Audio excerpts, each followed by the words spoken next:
What's up, everyone? I'm Roy Joseph Cook, and don't forget to watch my interview on CreativeDisc.com. Much love.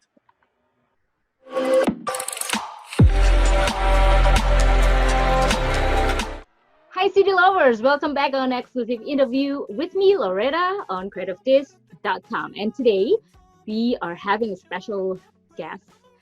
He's one of my favorite musicians, especially in this pandemic year. I started finding his music on a playlist on YouTube, and I started falling in love with him for the first heard of his song that time, like Girls Like Me. But now we have Will Joseph Cook. Hello, Will. How are you Hey, doing? for having me. It's been so great having you today here in Creative Disc exclusive interview. I hope that you are healthy and happy. Yeah, I'm just in the studio today, as you can see. Wow. Are you working on another new music after releasing a new album? Well, today we're working on some like fun kind of alternative versions of tracks on the album. Okay. So, yeah, I don't want to give too much away, but it's sounding very good.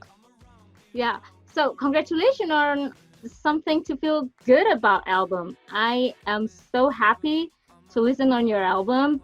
So for the first time, how do you feel to be finally releasing this album on the pandemic year, which everything is so crazy out there? I mean, it's definitely been the best thing that's happened for me this year. Yeah. Kept me insane working towards it. But I mean, it was weird because the release day, as you can imagine, is just like any other day. Like you just wake up, have a cup of coffee, and then the album's out, and that's, you post about it on social media, and that's kind of the work done. Right. But no, it's been great, and like, seeing, I think what's been special about it is I've got to do way more international stuff now because I'm doing it on the internet, so there aren't the same kind of boundaries as there were before. So the fact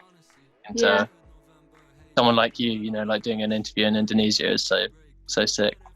Yeah, it was so cool that finding your music is really giving me a lot of good spirit and a support during the pandemic. Like I'm always smiling and happy listening to your music, such as Girls Like Me and something like, I don't know, like everything is so wonderful. And what kind of challenges you found during the whole process of finishing the Something to Feel Good About album?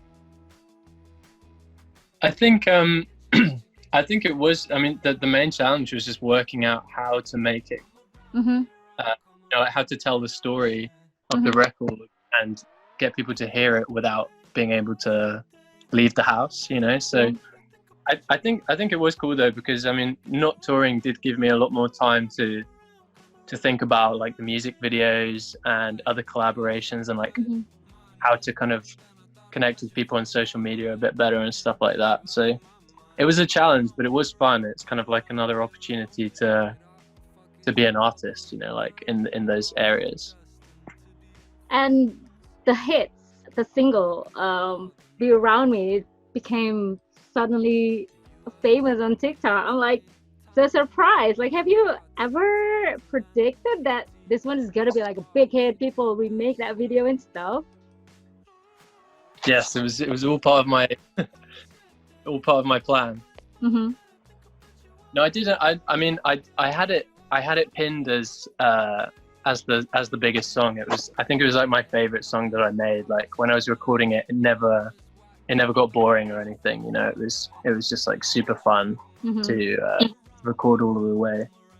But yeah, the TikTok thing surprised me as well. It really wasn't planned. It just kind of happened, and then I embraced it.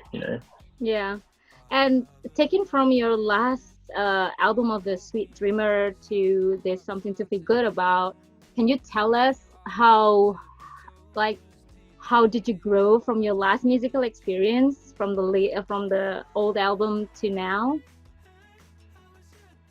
A massive difference for me was like, I started out really young, so I pretty much I'd finished my first album when I was 18. Wow. So it was like stories of a teenager. Yeah. And I think also, I didn't have a network of as much of a network of creative friends. It's like on this album campaign, like the music video director that I work with, the artist that does the album cover, they're all just friends of mine, and that wasn't really something that I had on this first record.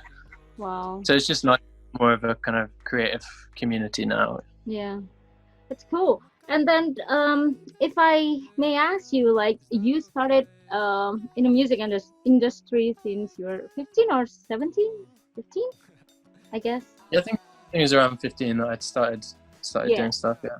And all those, your music has certain hooks and tones that really catch my ear. Something. When did you get that kind of inspiration from, and how did you get influence from? What kind of musician? I mean, I've always loved catchy tunes. It's definitely like a massive component of the music that I listen to. Getting something stuck in your head for the rest of the week. I think to me, stuff that's catchy is just a really fun. They're the fun things to write. You know what I mean? And it feels like that vessel to get your lyrics across in as well. But I don't know. It's kind of like that was naturally how I started writing, and I think I just, I've got better and better at it over the years, hopefully. Yeah, of course. A lot of musical improvement that I heard from your first single up to now, and everything was just so wonderful, like, to me as a fan, as a fan itself. And if we're talking about the singles or the songs on your latest album, which song has the least challenge for you to make it, and which one got the most challenge for you to write and just do the process? If you can mention 2 or 3 songs. I would say the title track of the record, Something to Feel Good About. Okay. That was a really easy song to write. That was it was actually on the first day that I met the producer that I did the most of the record with. So like the first day we met in Los Angeles, I just came around to his apartment, and we literally we kind of chatted to get to know each other a little bit for the first hour, and then it was just like super instant. I just started jamming those chords, and he put the beat onto it, and but in half a day we kind of had that song 80% finished, and that's always super exciting when something comes together really quickly. You've kind of captured a bit of a moment, so that was probably the easiest one. And then in terms of challenging, which one? There was a song called 10 Times More Fun, which that's my favorite one. Oh really? That's I'm my glad. favorite one. It took so long to get right. I made like 8 different versions of that song until I got the finished version. So that one was a little bit painful towards the end, but if it's your favorite song, then we did good. It is worth to listen. I'm like, wow, this song is kind of very catchy, and I just loved it. That was like my second favorite song after the Around Me song on your album itself. Nice. Now let's get a little bit of flashback of the first time I love your music to your song "The Girls Like You," when you had this concept of music video when you're dressing like drag. I don't know, like, it's not a drag. It's like you act like girls with different type of characters. Like, how did you get that idea of speed dating and kind of stuff? Girls Like You. The story behind the video. Yeah. I guess there are like 2 ideas behind it. So the kind of concept of the song and the video is that, if you're dating people and you're just looking for a reflection of your in other people, then you're not really engaging properly with them, you know what I mean? And I think it's quite easy to kind of just look for someone that's exactly the same as you, just looking for your projection of like the person you want to be with, rather than actually looking at them as as like an individual that's going to be different to you, but that's what makes it work. So that was like the idea behind it, and then I thought that it would, with the lyric "Girls Like Me," I thought it'd be fun if I, it just made perfect sense for me to play all of the like girls, speed dating the in the Willa, video. Yeah. Who are they? Like Willow, and Wilma. Yeah, it was so funny. It just really makes me laugh. Like I watched it repeatedly, like maybe 100 times. I don't know. I just loved it. And then you are now also having a Bad Hotel as your label, right? But you're also making a podcast in it. Like, what is the real goals of making Bad Hotels to you? Well, it started out as the podcast, and the goal with that was just to kind of, besides just making like an enjoyable podcast that I think people would, creative people would find interesting. Yeah. It was like, it can sometimes be really difficult as a solo artist to build that creative community that I was talking about, it can be a bit like the me show the whole time, so having something like Bad Hotel and like a different name was, you can kind of encourage other creators to get involved with it. Yep. And it was like, I met a lot of people that I've worked with in some capacity on this album were people that I kind of met through the podcast. So it was like I had it as the podcast, and then I thought, I was going to start my own label, and it just made sense to, tie it all together. So, what about next year, the 2021, the next year? What's your actually musical goals, or I don't know, like something that you want to achieve or do it in the next year? Well, I'm definitely going to be coming with another album. Really? Yeah. I just don't want to. I don't want to take the same time off. It was almost 3 years between my second album and my first album, and I think I generally just had some growing up to do, and also had to, stuff like setting up Bad Hotel was, it took a good amount of time to get that right. So yeah, I'm not gonna disappear again, and yeah, hopefully I can tour, but we'll see. I'm trying not to think too much about it until it's possible, and then I'll get excited. Yeah. Well, I know that you are always productive every year. You're always making singles every year. Like you always put everything on a maximum effort that I know of. So I think 2021 will be another good start for you with your musical experience. Yeah. Right? I'd like to elaborate a little more as well next year. Maybe do a feature or something like that would be great. Yeah. And then maybe a little bit about your music cover illustration. Can you tell us a little bit behind that gloomy images? I don't know. I thought that you're looking sad on that cover, right? You're looking sad, gloom. What is it about? It's something to feel good about. Well, it's kind of the idea behind it was, even though the last 2 years or so were kind of full of quite difficult moments and experiences for me, it was almost like it was searching for something to feel good about as like a way to escape it, and the album was that for me, like making this record was the thing that I felt good about and like my escape from whatever was worrying me.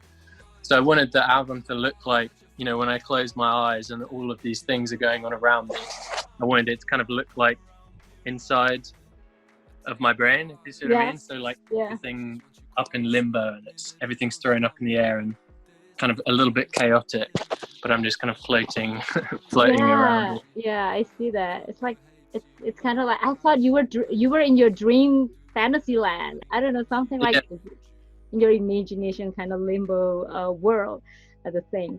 Okay, so this one it's kind of a little bit funny. I'm pretty curious about this. People always asking about your name, like, will Joseph cook? I don't know, not a question. If I would like to ask you, can you cook really? Will you cook really?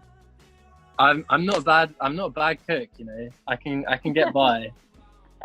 I feel like it's been funny though this year because there's a few new countries that I've become more popular in this last year.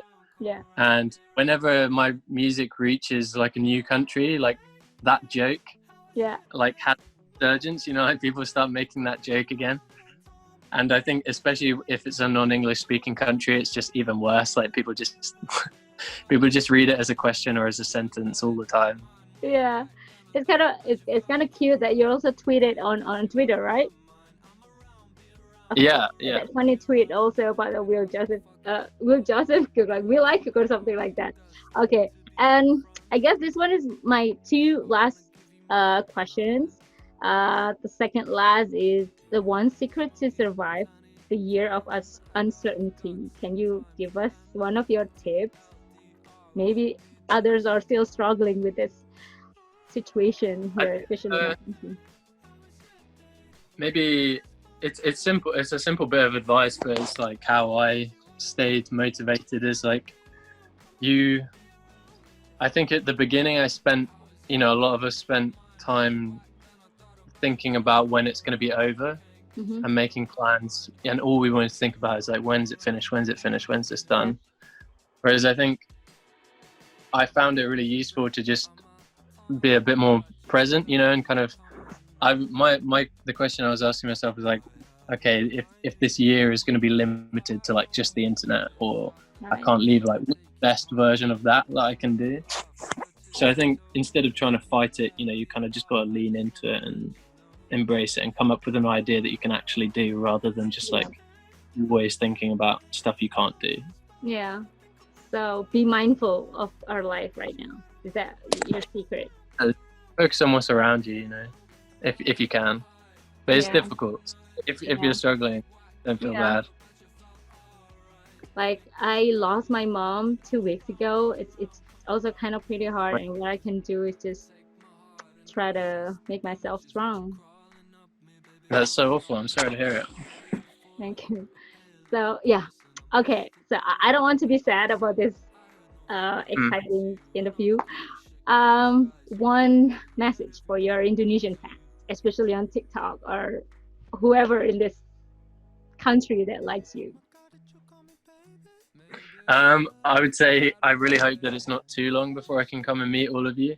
Also, just thank you for sharing my stuff around. Like, the reason I'm getting played on the radio or people know me in the country is just from like, just random people on TikTok appreciating the tunes. So yeah, just a big thank you to everyone that's supporting me. Well, also thank you for taking your time to talk to us on CreativeDisc.com. Thank you to Secret Signals. Thank you to Bad Hotel. Thank you for Will, that you have to wake up early in the morning and then talk to us. It's already 9 p.m. in here in Indonesia. Oh, no. Thank you. Thank you so much. I appreciated your time. No, that's all right. Thank you, and take care, yeah?